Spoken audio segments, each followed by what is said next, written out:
make it clear. Order. Well, I did not make the comment. Bill, it's not about taking away rights. It is about giving opportunity. Kia ora, ladies and gentlemen, good evening and welcome to Citizen A, where we wrap the week's current affairs with a panel of bloggers and opinion shapers. Joining me tonight, she fronts Indigenous rights movement Idle No More, commentator, blogger and Green Party candidate, Marama Davidson, and he is the leader of the Conservative Party, the ever satirical Colin Craig. Welcome to you both. Coming up tonight, issue 1.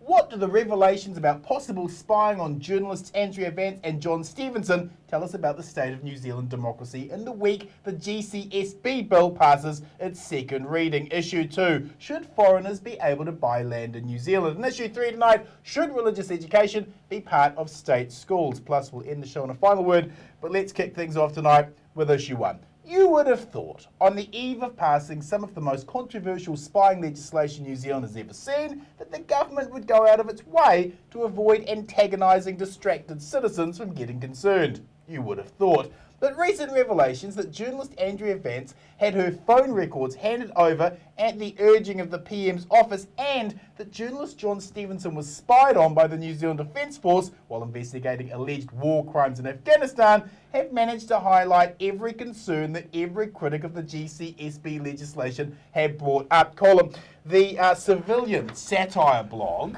might suggest the only omnipotent force you want spying on us is God. What is the Conservative Party's position on the GCSB? What are your concerns? Oh, look, first of all, the concern is, do we need to take any further steps to empower government to get into the lives of ordinary citizens?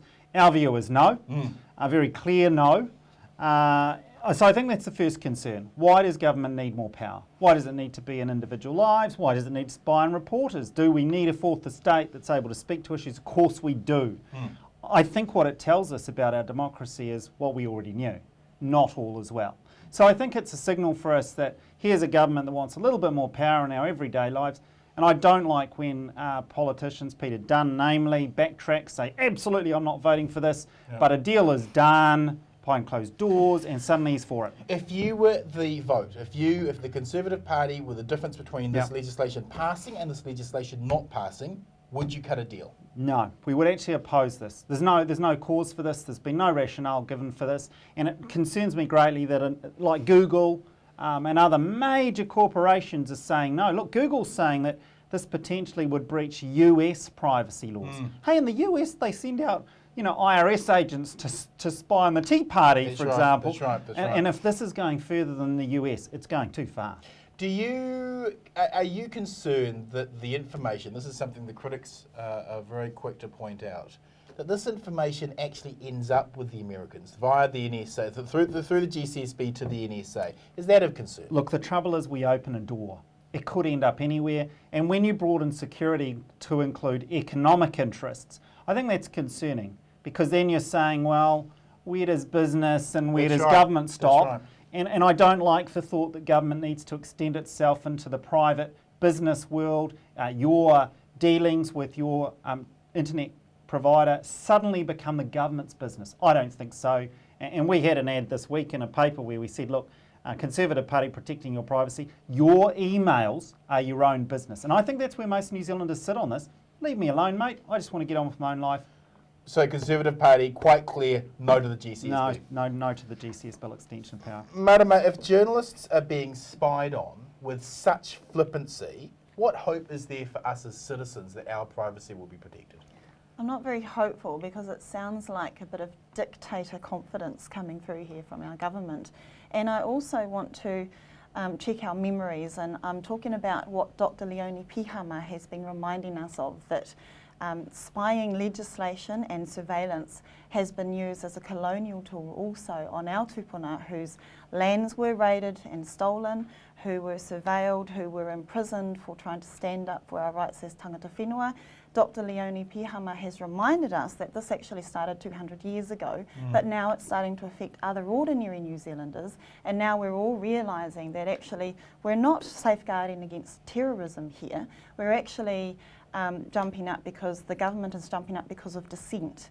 And so those checks and balances needed for any democratic country where people have the right to oppose and to criticise and critique all the decisions that are being made, that is what is at threat here. So it's a little bit hypocritical and ironic that the government, John Key, then seeks to restrict the freedom of press for fear of being found out, is all we can summarise, when they also want to pry into every part of our lives. Is there a concern that from now on it won't just be individuals who can be spied on, it's entire classes? The example I gave on Native Affairs was if a large oil company comes to the East Coast and wants to frack, it wants to drill for exploration, the police can say, well, we want to know who's going to organise protests against this. Well, every Māori. And every Māori in the East Coast could just be illegally spied upon. Listen, Māori who want to protect our economic future with managing our environment better will be targeted, but so will peace activists. Actually, we need to think wider, and we could think about the TPPA, the free market deal which is being pushed through. We just don't just look at the GCSB legislation on its own. We have to think, who is it benefiting it? Business could also be unelected government. So if we're talking about putting legislation in place to protect economic freedoms that don't benefit everybody, I think we should be really concerned about this. Colin, does the PM have a credibility problem on this issue? He screamed bloody murder when his private conversation in front of the media was recorded in Epsom, yet here is his office taking a journalist's phone records. Will the GCSB legislation damage him politically? Well, look, I made comment on this before, and I think the track record of John Key is that he's incredibly good. I'm a Teflon John. He's incredibly good at brushing this stuff off. He doesn't always remember exact details, and that can be terribly annoying, but it's also great when you're running a defence, isn't it? Oh, I don't remember. I mean, you can't shoot me down for not remembering. It's complicated, and it'll end up being someone else's fault, even if it was his own sort of thing. So, look, I don't know how damaging this will be. I think it's an alarm bell, and a lot of people look at it and they go, it confirms what I already knew. But we've got a very popular Prime Minister who has a nonchalant way of dealing with these things, which actually gets him out of jail on a lot of these issues. So I don't know that it will be that damaging, but I think he would have been pretty happy that it had shut down well before now. Certainly it's become a bigger bugbear than he would have liked it to be. Why do you think he was on More FM this morning on the breakfast show talking about New Zealanders being trained to be terrorists? Look, people on More FM, he's marketing to the voters. Right. And I think he's shown incredible ability to relate to, be the guy next door. Gee, this spying stuff, it's not that, we shouldn't get all worried about it. Storm in a teacup, minimisation. He's very good at that. He knows how to do politics well. You can't argue with that. Look at the latest polling results. I mean, National could get elected alone. No one believes it, but boy, they know how to get those polls going. So, look... Is that an indictment on our mainstream media, or is that an indictment on us as voters? Because this is pretty bloody serious, isn't it? Look, it is serious, but it's one of those issues I think a lot of people go, too hard, and it's got terribly complicated. Yes. Who really knows what's going on? I don't wonder how many people actually know what's really going on with this one. You think a it's combination still a of beltway? incompetence. Do you think it's still a beltway issue? It hasn't gotten out of Wellington? Look, I think that's probably true. And I think if you're the media and you're close to this and, gee, it could be my phone records next week, suddenly you're hugely inspired. Right. I think your average New Zealander was more upset when we voted to reduce the number of MPs and we got told to stuff off or change the anti-smacking law, or we wanted to have a referendum on state assets, and John Key says, well, I'm not listening to it. Right. Now, those things tend to get more traction, I think, with your average New Zealander than this, which sounds terribly complicated. Do you think, though, that the younger demographic of the electorate, who do have digital profiles, who have got Facebook, who've got Twitter, who use email and technology much more, they're much more savvy and concerned, are they not, about the government standing over their shoulder and watching? Your message that you wouldn't, that privacy is important, that appeals to them, wouldn't it? It does, but they don't vote. If we were to be real, I mean, in Marama, you'll know this, the lowest average vote age for any party last election was the Greens. 48. Their average voter age is 48. What's happening to those young people is they're disengaging. And so they're not seeing politics as a way to solve this. They may be very interested in their private security, they may be very interested in the media space, But see, they're losing trust and faith that a vote in an election, it changes this. Makes everything different. Marama, many commentators have claimed that Parliamentary Services handing over Vance's records suggests a cavalier attitude towards rights that has permeated throughout this government, and academics point to a range of legislation that has amputated democratic oversight in the last 5 years. What state is our democracy in? A really worrying one, and I think Sir Geoffrey Palmer hit it on the head and alludes us to the fact that there's a lot of dictator behaviour going on here, and that when you want to restrict the press, when you want to restrict New Zealanders' association with groups, and then whose interests are you protecting, I think we should all be worried. But Colin is right, and I don't want to give John Key the same credit that he has. It's not so hard to appeal to sleepy New Zealanders, and that's where he's appealing. So we have to sort of try and figure out how do we make everyone realise that we're all going to start hurting a lot more. Only a few of us have been aware to the hurt that is going to happen. Right. But now a lot more of us need to wake up to the fact that more of us are going to be affected now. A final question to both of you. The GCSB bill passes its second reading today.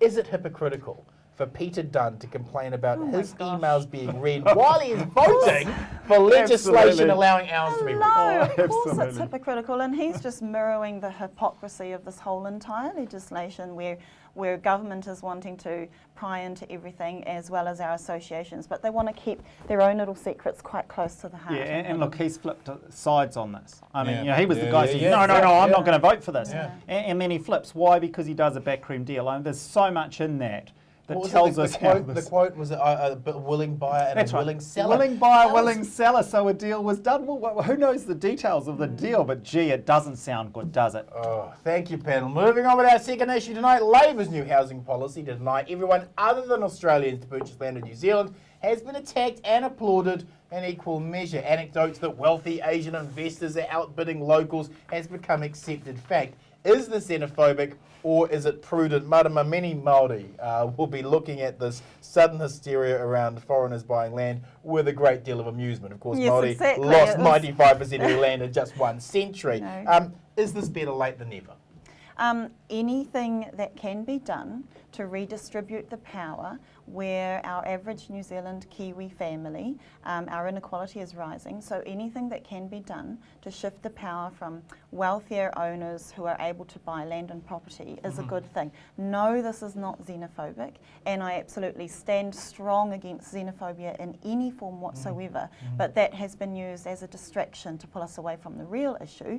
The bill seeks to legislate against all foreign ownership except for Australia, of course, Yep. and that is about ensuring that New Zealanders, the average Kiwi family, can set themselves up to the right to housing, to the right to land, which is also a human right and a really important one for our social fabric. Be honest, are you as a Green candidate a little bit annoyed that here we have another example of Labor coming in and pretty much taking a Green policy, repackaging it and trying to push David Shearer out front? A little annoyed? I'm sitting here as a Māori woman saying again that, yep, that's not the first time other parties No, have that's taken right. the great ideas of the Green Party. right. And, that's actually, in the long run, that's a good thing. Yeah. We're pushing for them, so whoever takes it up is great.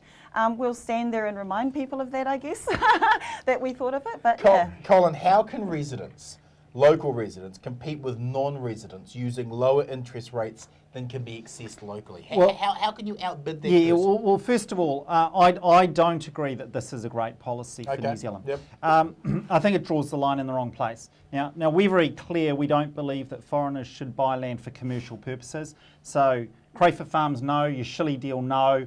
Investment portfolio of 20 houses, no. Right. But I do think there is something a little bit xenophobic when you get to the point of saying, no, we don't want someone to own a holiday home here. I think that goes too far. I think people owning a holiday home, that is not driving up the price in the marketplace.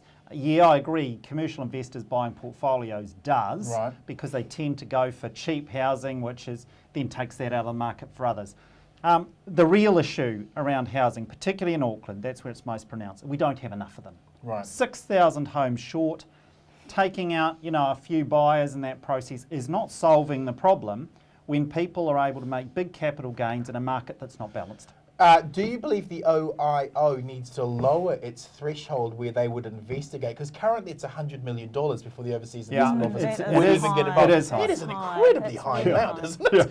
Well, there aren't that that many houses worth $100 million. No, that amounts to a decent investment portfolio of residential property. I think the short It's all answer of is that Invercargill. if it's a holiday home, it's acceptable. Right. That you're going to live in Yep. part of the year, Yep. spend some time here. Oh, to me, that's acceptable. So you and have that to makes say- us a welcoming country that says, yeah, come and do your holiday here, bring some currency, bring your family. We want to be your friends, do business. So you would say you'd need to reside in New Zealand, what, at least 3 months a year? No, not holiday. I mean, just be here. Just Okay. use that home for your own purposes. I don't have any problem with that. Marama, if this was genuine, shouldn't it include all residents rather than the perception that it's just targeting Asians? Wouldn't we say no to Australians as well? It's unfortunate that that perception. Oh, well, Australia say yes to us, so that's the reason why that is in the bill, because Right. they did us a deal, so that's allowing Kiwis to be able to purchase and Okay, buy in okay, Australia. so that's a quid why. pro quo. So that's yeah, exactly. Okay. So that perception about this being xenophobic for Asians is really unfortunate Yep. and a complete distraction. Again, what is damaging our society is the rate of inequality rising the way it is. This is not going to solve that issue on its own. Sure. It is one way of leveraging and starting, as I said, to redistribute the power and the wealth and the opportunity. valid, that's valid, isn't it? Someone owning a holiday home Yep. in New Zealand is not ruining inequality Sure. for New Zealanders. Sure. So it's a supply problem. We don't have enough sections. We don't have enough houses. Now, both Labor and National have both identified that as the key driver here. Yep. I don't see any experts saying that this proposal of Share, which was great for headline grabbing, Yep. is going to really change house prices. But with all due respect, a lot of those people in the real estate agency, they don't want to limit any buyer being able to come into the Well, market. it's other analysts. I do think there's validity in saying that we don't want large buy-up by commercial investors who want to build large portfolios, and they're not doing it for the rental return. Sure. They're doing it for the capital gain. Yep. And the reason they're attracted to the market, We don't have particularly capital gains tax. Which is well, we where the don't have capital enough. gains We tax don't have can enough come in. homes, so we've got a distorted market where people make too much money We- from holding assets. I think we have enough homes, but who is holding them is the key Well, here. no, we don't have enough homes in Auckland. We're Oh, we- 6,000 yeah. short. I mean, that's a lot of people that are overcrowding or living temporary accommodation. Best case scenario, Colin, is that this will impact. Best case scenario. Let's give David Share the benefit of Yeah. the doubt. It will impact 10% of house sales. Best case scenario. Yeah, and that's a Best- real that is. That overestimate. Yep. is. But is that enough? And isn't there still a gaping hole in housing affordability for beneficiaries and Yeah. low-wage earners? We're not. This Look, isn't going to do anything. I would argue that actually in the Auckland market, which is the one where we've got this real problem, even for your average wage earner, Yeah. Yeah. I mean, it's Yeah, still yeah, too yeah, hard. Yeah. And the reason is that your average wage earner goes out there. They're competing with high wage earners who are going, well, hey, I'm going to pick up an investment property because right now the capital gains are a killer. Yeah. Where can you make better money? And Yeah. we're seeing this boom bubble thing all over again, and it's because there's a shortage of housing. Final question to both of you on this. Will this boost Labour in the polls? What are your thoughts? Oh, They've got the polls coming out this weekend. They've got to you have know what? they've got to have a drive, Do you don't they? know what? There are enough New Zealanders who are struggling right now. I would like to think that New Zealanders and Kiwis can understand that this is about helping our average families, not just our average families actually. Colin talks about the average income earner. I think it goes even further than that. I think there are people earning what they think is a decent income Yep. who still are struggling. So I would hope that there were enough New Zealanders who could support this and could see the principle of it and understand. Is it going to give Labour I their have boost? to say I don't know that it will. Right. Oh, I think it's a valid issue to talk about, of course, but I don't know that it will. Final question to both of you. How important will housing affordability be in the 2014 election? Heck, it's important today. It was important yesterday, and Ikaroa Rāwhiti, it was crucial. This is going to be huge. Yeah, we say it'll be one of the top 6. Yeah. Yep. Thank you, panel. Moving on with issue 3 tonight. Rationalist David Hines used the Official Information Act to question every state primary school if they taught religious studies and found almost 30% still do. Colin, should God be in state schools? Gosh, I mean, you get what with God and where is he and all that's a deep question. Look, the current model we have is one where schools choose. Yep. Yep. So they make the first choice, and obviously 1/3 of schools do choose to have some sort of religious program. And then, of course, that's optional. So the parents choose. So the way it is at the moment, it's a model of choice. We do know, and look, this last census was 2006, we know 34%, it's just over a third of New Zealanders, don't have a religious belief. Yep. So I think there's room in there for people to opt out. There's room there for people to opt in. I quite like a model that's based on choice. Yep. And I think as much as people choose to have the sort of religious program is fine. In terms of the philosophical, I mean, that's right. I think probably most New Zealanders watching I think that most right now New Zealanders are in okay, that opt in, space. opt in. Yeah. But in terms of the philosophical construct, Yeah. should there be, in secular schools, the state is a secular one, should we have God in public schools? Well, I think if I've understood correctly the way it works, technically the school closes to provide these programs. Yes, and yes. so technically then it's not part of the school curriculum, But which is that's of course a bit is of a why, loophole, isn't it? Well, I think they've done it deliberately to say, Yes. look, this is not part of the curriculum and people can opt out. I'm not religious myself, I don't attend church or anything, but with so many New Zealanders seeing it as part of their values, and I know, because I've taken the time to find out what some of our local schools where I am teach, they tend to teach values-based stuff, honesty, respect, care and concern. I think these things are useful, and if parents are happy for their children to be in it, I'm all for it as an optional choice. Marama, isn't this just a glorified 30-minute break for the teachers? It's a bit harmless, isn't it?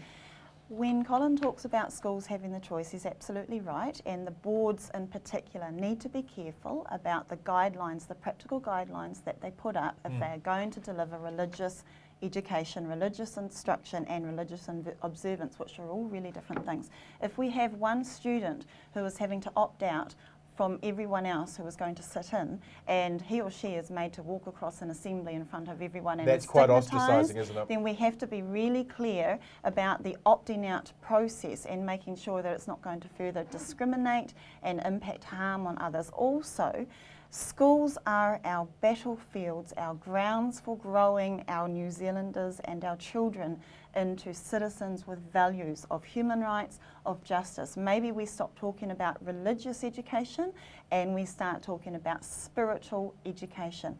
A school and the classroom should be the place where we can foster and nurture the way we want our citizens to live and think freely. That may include religious and spiritual education. Because this would be quite grinding, I would imagine, if you were Muslim or That Hindu. was going to be my that next you have point. to sit That was through going to be my next point, is Yeah. we have to ensure, look, schools have a dominating process that is dominated by a philosophical view. We should not deny that. So I'm glad that in Kura Kaupapa we have Te Aho Matua, which talks about our Māori atua for our tamariki, and that's absolutely fantastic and right.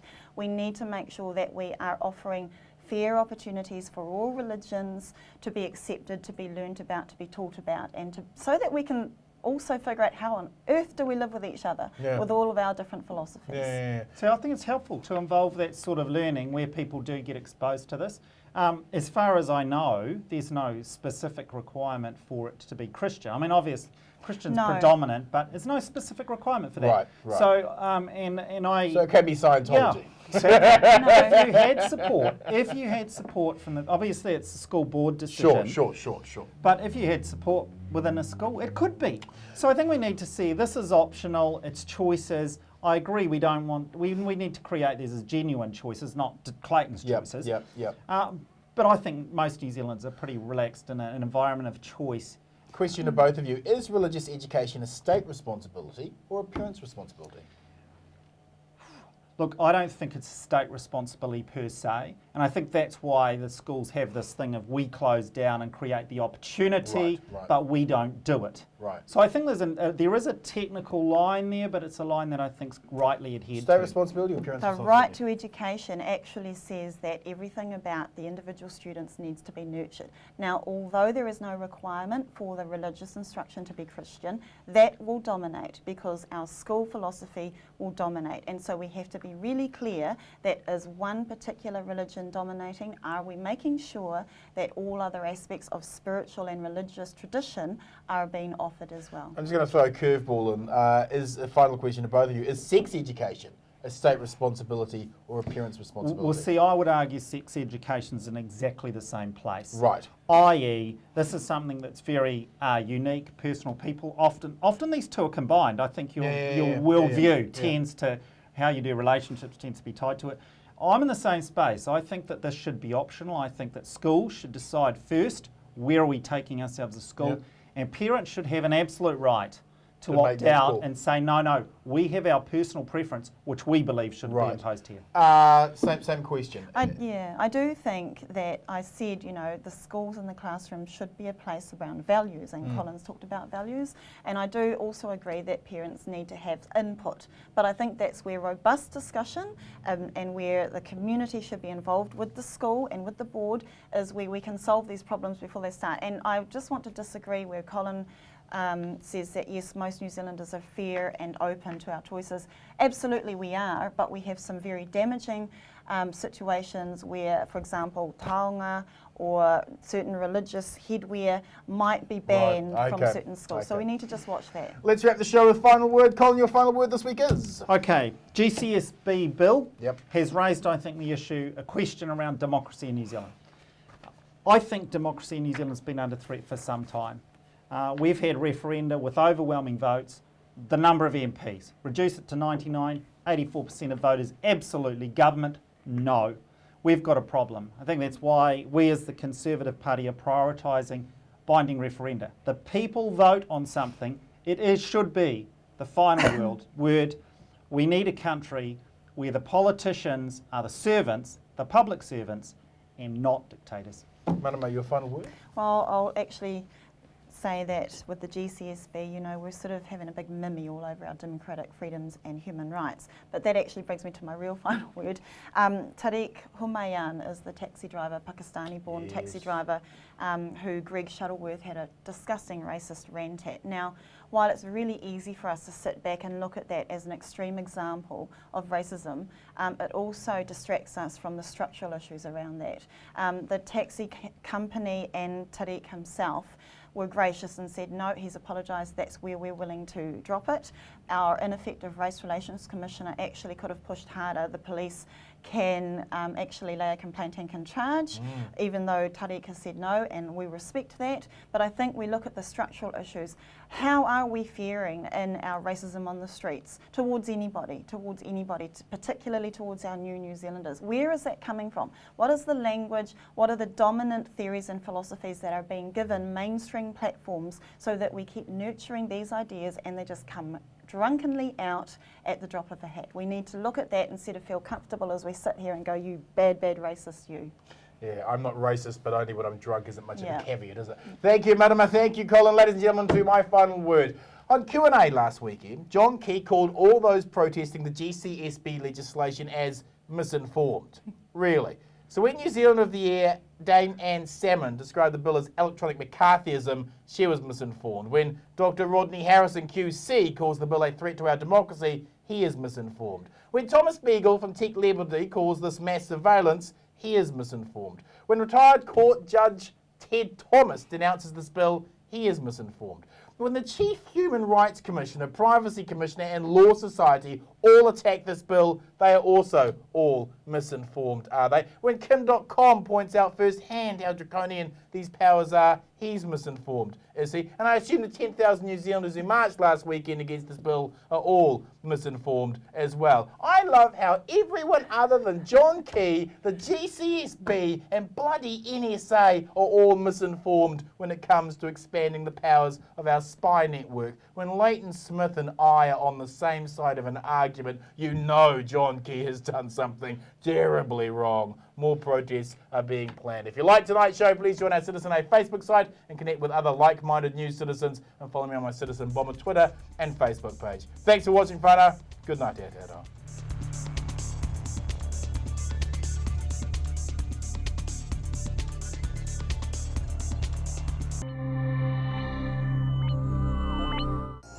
Supporting local content so you can see more of New Zealand